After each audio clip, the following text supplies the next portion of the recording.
कुछ दलाल किस्म के लोग हैं जो लोगों को अप्रोच कर रहे हैं कि भाई 5 लाख खर्च होगा, इतना खर्च होगा और उसके बाद हम लोग सब मैनेज कर देंगे, ओएमआर सीट खाली भी छोड़ दोगे तब भी हम लोग मैनेज कर लेंगे वगैरह वगैरह। गाँव में देहातों में बहुत तरह की सेटिंग की चर्चा चल रही है। ऐसा इसलिए हो रहा है क्योंकि ये बीपीएससी के थ्रू ये परीक्षा हो रही है और बीपीएससी की विश्वसनीयता कहीं ना कहीं सवाल के निशान में है। कुछ लोग हैं शिक्षा माफिया के लोग हैं, कुछ इनसाइडर्स लोग हैं जो सेटिंग करते हैं, ये सब है।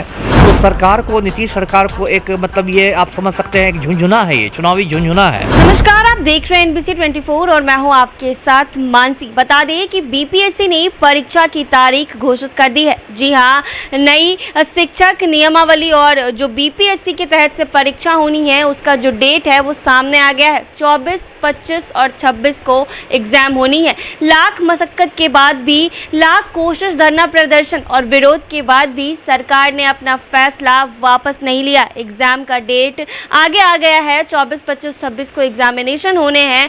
लेकिन बता दें कि कहीं ना कहीं इसमें धांधली सेटिंग भी कहीं ज़्यादा होती है, क्योंकि अगर देखा जाए तो बिहार सरकार के तहत जो नौकरी ली जाती है वो कहीं ना कहीं धांधली के तरह भी उस नौकरी में आगे लोगों को किया जाता है। और इस पर बात करने के लिए मेरे साथ मौजूद हैं पूर्व IPS अमिताभ दास, जिनसे आज हम इस पर बात करेंगे। सर, लाख कोशिश के बाद भी सरकार ने अपना फैसला नहीं बदला। 24, 25 और 26 को बीपीएससी का एग्जाम होने वाला है।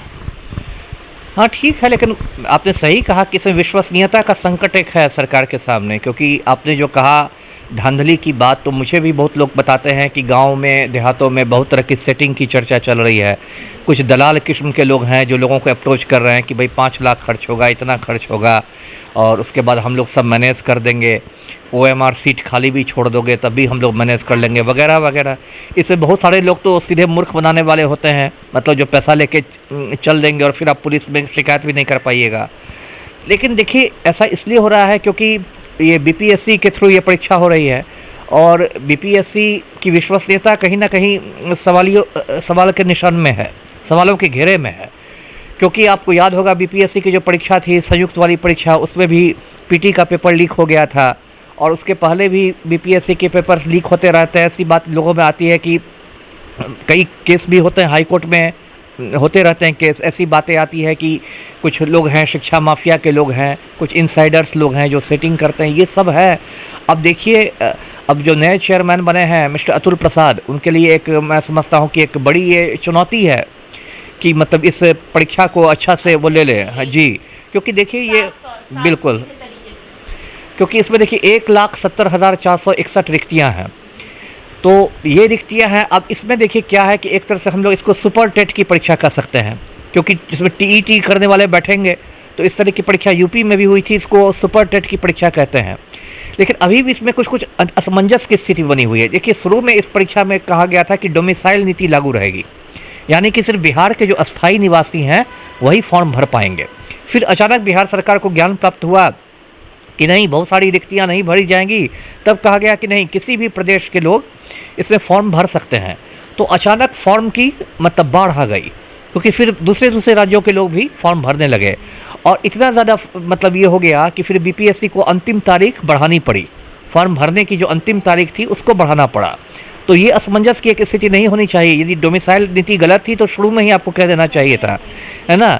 ये बीच नदी में जो नाव बदलते हैं, इसमें बहुत ये होता है। अभी देखिए एक नई असमंजस पैदा हुई है। कल से मैं देख रहा हूँ मीडिया में ये बात आ रही है, अटकल के तौर पर आ रही है कि हो सकता है नियोजित शिक्षकों को बिहार सरकार राज्यकर्मी का दर्जा दे दे। तो जी, कल बैठक भी हुई है मुख्यमंत्री आवास। जी, कल बैठक भी हुई है। तब ये भी एक असमंजस की स्थिति है, क्योंकि नियोजित शिक्षकों की तो ये पुरानी मांग है कि भाई हम लोग ये परीक्षा नहीं देंगे, राज्यकर्मी हमें बनाना है तो सीधे बना दीजिए, क्योंकि हम लोग तो 13 साल से पढ़ा रहे हैं, 15 साल से पढ़ा रहे हैं, 16 साल में पढ़ा रहे हैं। उनकी बात में दम भी है, क्योंकि आखिर वरीयता भी कोई चीज़ होती है, सीनियरिटी भी कोई चीज़ होती है। यदि कोई 16 साल से पढ़ा रहा है तो उसकी वरीयता का भी तो ध्यान रखना चाहिए कि उसको 16 सालों का अनुभव है। और ये बात आ रही है, लेकिन अभी भी असमंजस है कि राज्यकर्मी का दर्जा मिलेगा या नहीं, या फिर इनको गोल मोल करके बस आश्वासन की बात करके इनको टाल दिया जाएगा। तो ये सब हो रहा है। तो अब मैं यही कहूँगा अभ्यर्थियों से कि देखिए, जब परीक्षा देना ही है तो बीपीएससी पर विश्वास करके दें कि जो कुछ होगा वो साफ़ सफाई से होगा और मेहनत करके दें। बहुत सारे कोचिंग इंस्टीट्यूट वाले मैं देखता हूँ शिक्षकों पर ऑनलाइन कोचिंग करा रहे हैं, और शिक्षकों का जो दर्जा है वो तो बहुत एक मतलब अच्छा दर्जा है, क्योंकि शिक्षक तो एक पूरी पीढ़ी का निर्माण करता है। तो यदि वो मतलब आज भी हम लोग अपने बचपन के उन शिक्षकों को याद करते हैं जिन्होंने हमें अच्छा पढ़ाया था और जिनसे हमने काफ़ी कुछ सीखा, तो उसको ईमानदारी से करें। और यदि कुछ मान लीजिए गड़बड़ होता है तो मेरे जैसे लोग बैठे हुए हैं हल्ला मचाने के लिए, हम लोग गड़बड़ फिर नहीं होने देंगे। जी सर, बिहार में जो भी एग्ज़ाम होते हैं या तो पेपर लीक हो जाते हैं या तो नौकरी धांधली सेटिंग से होती है। सर, आखिर ऐसा कब तक चलेगा बिहार में? अब ये तो आपने ऐसा प्रश्न कर दिया है कि देखिए, बिहार में बस शिक्षा नहीं, हर क्षेत्र में माफिया है। यहाँ शिक्षा में माफिया है, सहकारिता में माफिया है, बालू माफिया है, शराब माफिया है ना, ट्रांसपोर्ट माफिया है। जिस क्षेत्र में जाइए वही माफिया, मतलब एक पूरी माफिया संस्कृति बिहार में बन गई है। अब देखिए, आपने शिक्षा की बात की, आपको याद होगा कुछ साल पहले एक टॉपर घोटाला बिहार में हुआ था। इंटर में एक लड़की टॉप कर गई थी और उससे पॉलिटिकल साइंस में उससे पूछा गया कि पॉलिटिकल साइंस में किस चीज़ की पढ़ाई होती है, तो उसने कहा कि पॉलिटिकल साइंस में खाना पकाना सिखाया जाता है। ये स्टेट के टॉपर का जवाब आ रहा है। पूरे हिंदुस्तान में बिहार का मजाक बन गया। और बाद में जब जांच हुई तो पता चला कि एक कोई वैशाली में कॉलेज है, बार बार उसी के लड़के लड़कियां टॉप कर रहे थे। बस सेटिंग का खेल देखिए। तो ये बात तो सही है कि हर क्षेत्र में माफिया वाले घुस गए हैं, और उनका जो मतलब गठजोड़ है वो इतना मजबूत है कि उसको तोड़ना बहुत कठिन हो जाता है। आम लोगों के लिए तो बहुत कठिन हो जाता है, और सरकार भी एक तरह से नहीं तोड़ना चाहती है, सरकार उन लोग को संरक्षण देती है।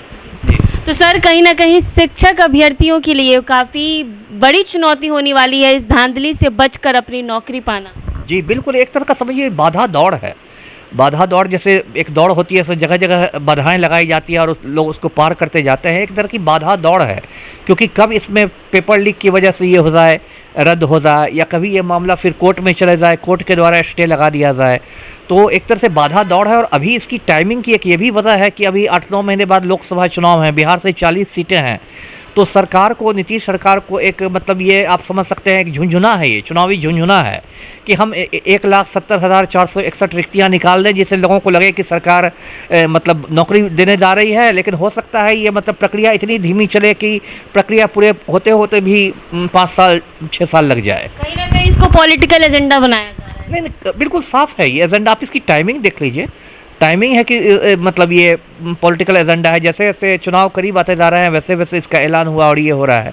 तो देखिए क्या होता है। जितने भी अभ्यर्थी हैं मैं सबको शुभकामनाएं देता हूँ। जी, तो आपको बता दें कि बीपीएससी का जो एग्ज़ाम है वो होने वाला है 24, 25 और 26 को। स्टूडेंट्स जो भी इस परीक्षा में शामिल हो रहे हैं, अभ्यर्थियों के लिए काफ़ी बड़ी चुनौती है कि धांधली सेटिंग से बचकर अपनी नौकरी खुद से निकालना। ये तो देखने वाली बात होगी कि क्या वाकई बिहार सरकार ने ये जो रिक्तियाँ निकाली है, ये जो एग्ज़ाम ले रही है, क्या वाकई इन जितने भी अभ्यर्थी एग्ज़ाम दे रहे हैं क्या वाकई उनको नौकरी मिलेगी या नहीं, या सिर्फ इसको भी एक पॉलिटिकल एजेंडा बनाकर 24-25 तक खींचा जाएगा। ऐसे ही तमाम अपडेट्स के लिए बने रहें NBC 24 पर।